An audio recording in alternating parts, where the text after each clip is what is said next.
Hey guys, ILene Vick here for Adult Coloring with ILene Vick, and it is Friday, August 5th, and by the way, it is the start of the Olympics, so don't forget to tune in for the opening ceremonies if you haven't already.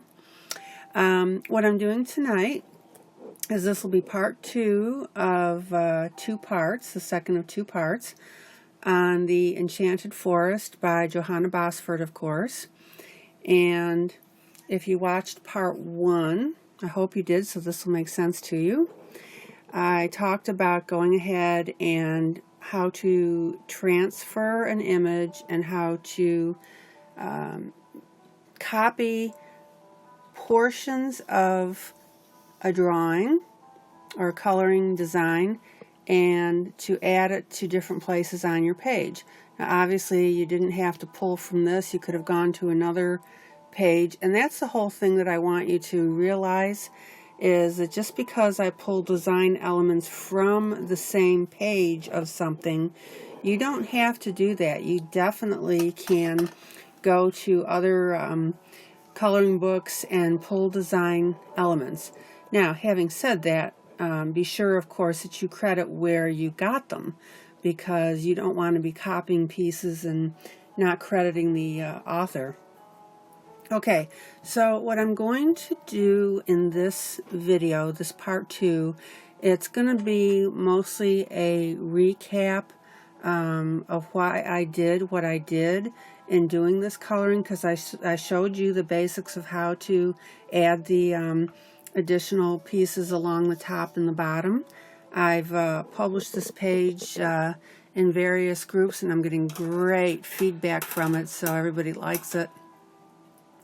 And so what it does now, and I wanted to point this out before, is that by adding these additional pieces, it continues with the flow, notice this, of the whole piece. So, in other words, you don't want to be adding something that's going to go in an opposite direction. If you'd had the tops of the leaves pointing this way, it really would have looked bad. And I would also say that if you had added leaves just coming out this way, it wouldn't have looked good. Gosh, excuse me. Because when you look at this, the design element is that it's curving around. So whenever you add to a piece, be very, very sure that you're cognizant or aware of the overall flow of how the design element looks. I want to show you something that I'm working on here. This is also Johanna Bosford, and what I do here is I take away and then I add. Now, I'll be doing a video on this later. You recognize that this is her mermaid page, the multiple mermaids, where I've cut away half of the design and then added something to it. Now, if you notice, because this is curvy, and that's the original from the book, I didn't add anything to that, you can see that this is curvy as well. And this whole thing is flowing. A mermaid flows and drifts and just swims around in the water. So the whole thing looks like it belongs together. In other words, I just didn't add something here completely different that didn't go along with the pattern. So again, all that to say, when you are working on your coloring and you add, or in this case subtract to add, just be sure that you're aware of what's going on the page so that you can go ahead and mimic that overall design. But I'll be doing a video on this later. Enough said on that. Alright, so I want to go over a few things that I did on this page so that you can get some ideas. See what I did, see what I was thinking. The whole idea that I wanted to accomplish with this is that I wanted to have a really nice lacy effect. It looks like, in effect, that this was added on top of this globe. And so when I did the original coloring, I did the background of very light, the very light orange. I showed you my oranges that I was using in the last video. And so what that does is by leaving these open, it lets the orange come through, giving that really lacy effect. But as you can see, which I'll talk about in a minute, is I went ahead and added some shading in here, some shadowing, and so that adds a dimension to the whole project. And so now it looks like these leaves are on top of this overall design. All right, so let's get to the specifics here. I'm going to zoom in a little bit. And what I want you to see is that as I was coloring each leaf, I went ahead, let me show you what my oranges were. Faber-Castells, of course. Number 115 was the first one, cadmium orange. And then the second one was number 117, cadmium red. And one is a lighter color and one is a darker color. All right, so the lighter color, of course, was for the background, and that was also accomplished by not pressing hard on the pencil. So you can do a lot of shading with just 2 pencils. So as I did the lacy effect, what I wanted to do and wanted to show is I wanted to have a depth. So what I did is I went ahead and I drop shadowed all of the leaves. And if you notice, it was all done on a specific side. And that is to show a nice depth of this lace effect over the top of the lighter orange. So if you're thinking about it, what it looks like is the light is coming in here from the upper left and it's casting that shadow. Now if you use that as your general guide, that will help you determine where to put your shading. In other words, I wouldn't put it on the bottom half here. I want to put it on the top because it's this part of the blue that's casting the shadow right there. So as I went through, let's see here. Okay. Yeah. Let me soften that a little bit. I just missed that with my blender pencil. So as you have your shadowing and I'm adding my orange here, you can go ahead and use your blender pencil to soften that overall look and to give you the idea of shading and depth. All right, so that's what I did with the leaves there. Now, on the top here, I really didn't want to do that with orange because if I had shadowed that with orange, then I would have had to do something with the background. And I wanted to leave my background white, and so I had to decide what I wanted to do with my leaves in this case. And what I ended up doing is I just decided, keep it simple, keep it simple, stupid, is I wanted to go with a very, very simple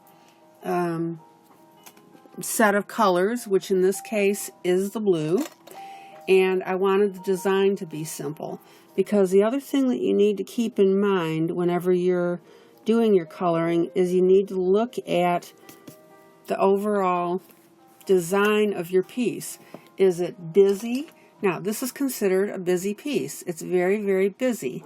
It's got a lot going on. For example, if I decided to add another background right here, which I was considering, oh my gosh, that would be conflicting with this. So when you color, be sure you don't let your page get too busy. And right now, there's a lot to look at. I mean, your eye's looking at this, and then it's looking at that, and then it's looking at that. A lot of things are going on with what we're trying to do here. So when somebody looks at your design piece or your coloring piece, you don't want their eyes going in 50 different directions. You want them to appreciate what the ultimate layout is on your piece. So when you look at that, your eye can appreciate all the things that are going on without being overwhelmed.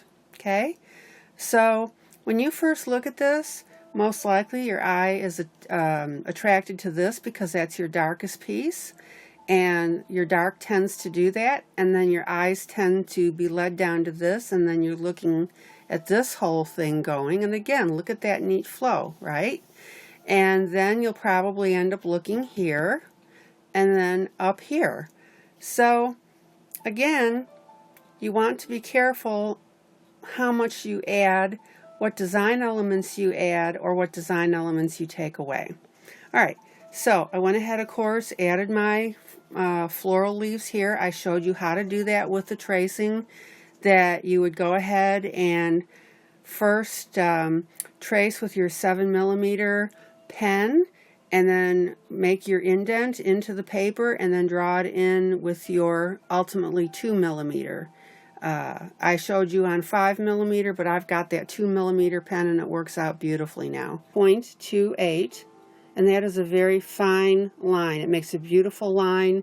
It emulates what's being drawn on the Johanna Bosford books, and it lets you draw some really nice intricate things even if you're not an artist. I have a lot of fun with this. I really enjoy it. So have fun with that.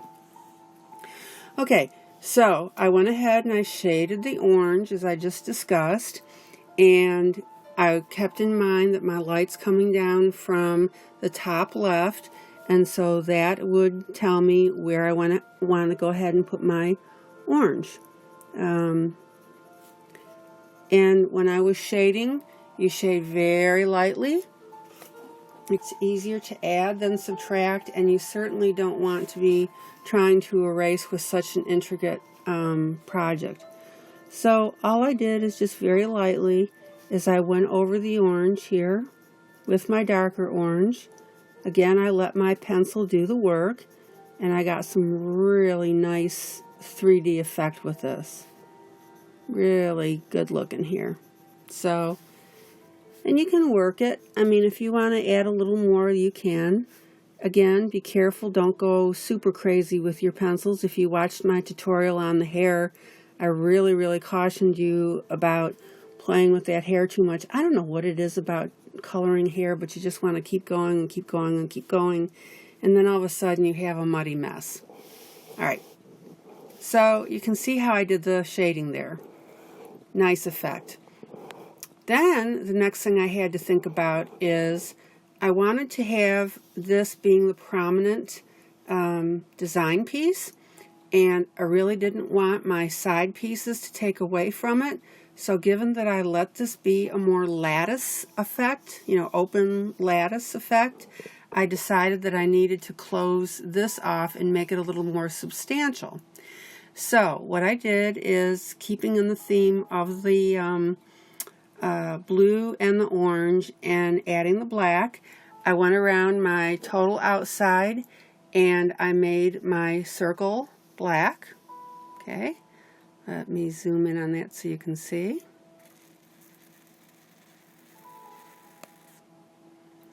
And that added a really nice contrast to the blue. Okay. Nice clean line. Of course, the leaf is over the top here, so you won't see it. And by introducing that black border, that then let me introduce black design elements in the larger piece itself without jarring your eyeballs. So when I went ahead and did this piece, I went with darker blue and the black. I'll get you in on that. Now, you got to be careful, because if you have too many dark things going on, it's going to get mushy.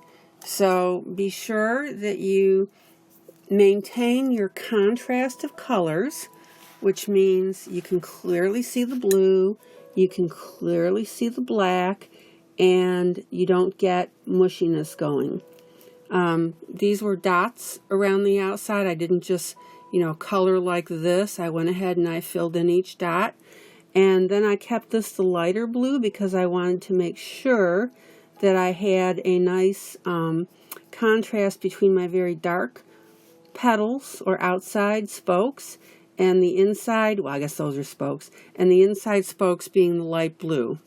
So again, think about what looks good to you. If I had made this all black or dark blue, then that would not have looked good, right? It would have merged all together. Now, you don't necessarily have to be an artist per se to know that, because your eye will tell you what looks good and what doesn't. So this is why I'm trying to give you a heads up on it, just so that you can think about these little things. All right, so I've introduced the black now, and I also added the black to this little grouping here, these 4 pieces here. Then I had the blue on the outside. I always like to fuss with my drawings. I really need to quit this. And then I did the same here, the darker black, lighter blue, and I did the darker black and the lighter blue over here. Now, note, let's see if you can see this. Get you zoomed in on that. Zoom coming up. If you notice, I kept this leaf blue, that's part of my lattice looking, but then when I got to my floral piece and to the connected leaves over here, I went ahead and made those black. And that's because, again, I wanted to distinguish between this and my lattice pattern. So that's why I kept this blue, and that blue went to black. Now, if you make it black, not the end of the world. It truly isn't. That's just, a little bit of a design thing. But let me show you the overall concept and the overall thought here. So these are all blue. It's all blue, right? And this is almost looking like a leaf that's starting to come off of the lattice. That's why I didn't make that black. I made it blue. But now I'm coming into these flowers and my floral. Okay. And that's where I wanted to go ahead and make that black for the purpose of just having a little bit of contrast there. So it looks really good. Got the blue, got the black. And again, because I have the blue here, all right, it carries into the blue here, and then I have the black because the black carries in from the outside edge. So if you keep these thoughts in mind, get you pulled out here, it's going to help you decide where and when you want to add a specific color. Now, don't fuss over it. Don't get upset. Just try to pre-plan a little bit what you're doing. And the other thing, truth be told, when I was doing this one floral, I initially had these little petals to be blue. And I got to looking at that and I thought, I don't think I like that. I'm going to go ahead and put those and make them black. That's where a neat thing like your flare marker comes in, that you can go ahead and change. Now, common sense tells you I can't go from the black back to the blue. So once you make that decision, that really basically is it. You're I don't want to say, well, you're stuck with it.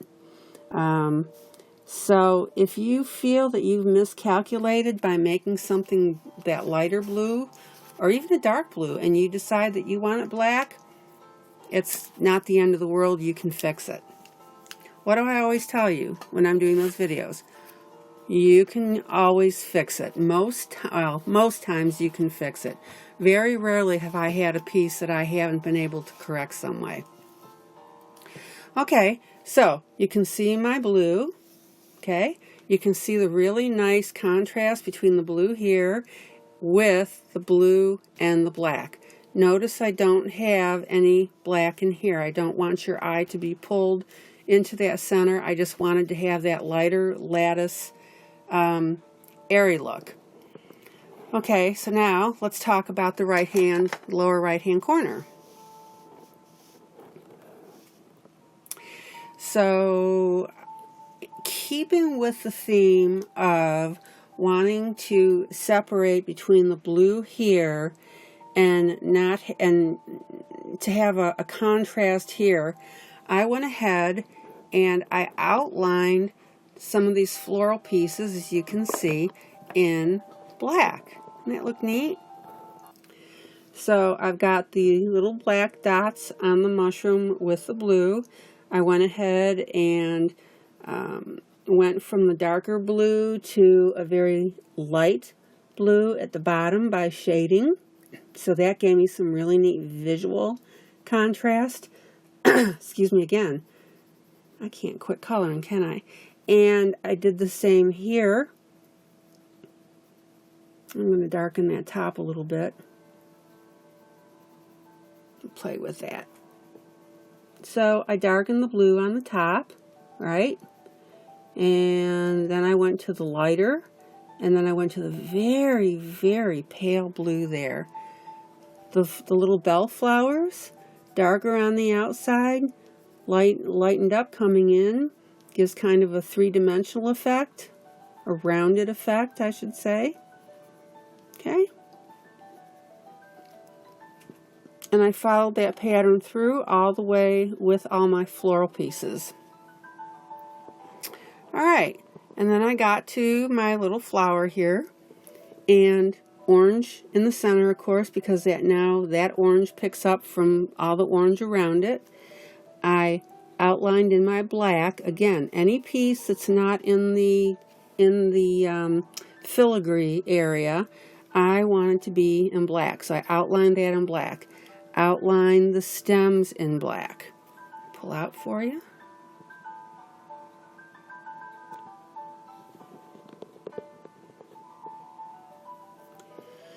Outline my stems in black. Outline my flowers in black, my little leaves here.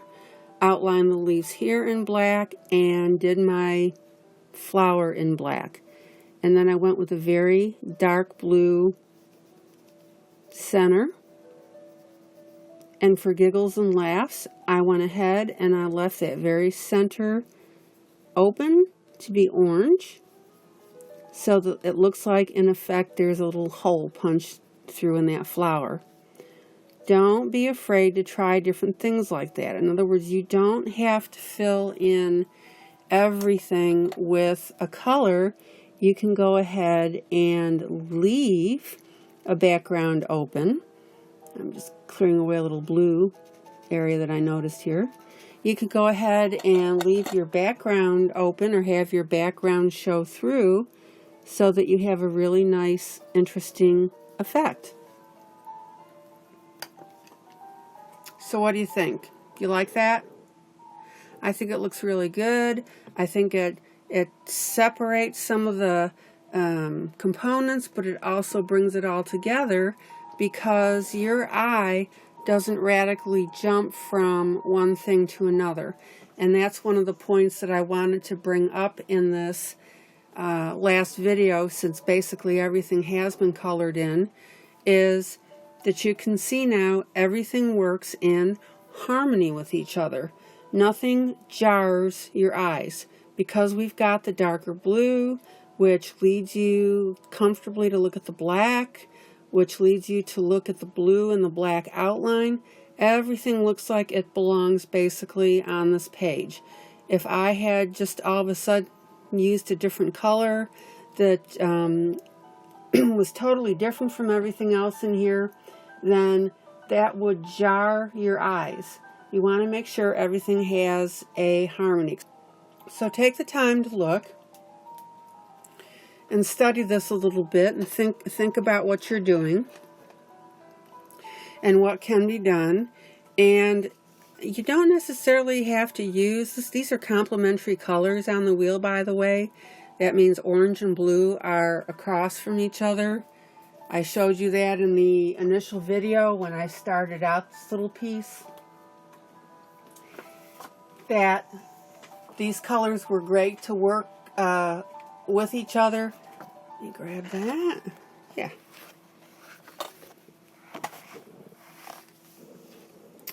So blue and orange, you could use your green and your red. You could use the purple and a light green. You can use your yellow and your violet. And by the way, there are some very good books on how to use a color wheel. There's triadic, for example, where 3 colors will work together, 1, 2, 3. So just look that up on Google and it'll help you on picking colors. And again, if you look at this overall piece, the blue and the orange work together very nicely. And it's just a pleasant piece to look at, and it was fun to color. So that's it basically on this piece. Again, this is part 2 of 2. And do me a favor and go ahead and send in the piece and let me see what you did with it. I think it's a beautiful piece to work on. It gives you some ideas how to do this stuff. I mean, you could have filled in all of this instead of making it like look lacy. You could have made this colored in and then made this part lacy. Now, for me, yeah, that would have worked, but I just thought that it just looks so much better to have this lacy and have this basically encompassing the overall circle and be part of it. And that's why I extended it to the outside with the blue that I was using on both sides here. So, alright guys, this is ILene Vick for Adult Coloring with ILene Vick. I hope that this gives you some ideas. Be sure to please like my video if you like it. I would appreciate that. Subscribe if you haven't subscribed. I would appreciate also if you would post on your Facebook these videos. That would be great. And just in case you don't know, I do have a coloring group. We are a small group, but it's Adult Coloring with ILene Vick on Facebook. Just send a request to join it, and I still cover some of this stuff, and that's really a great way to reach me, by the way. So I hope this helped. All right. God bless you. Have a great evening. Enjoy the Olympics that are coming up. Go USA. Sorry, anybody outside of the United States. And thanks so much for joining me. Happy coloring, guys. Take care.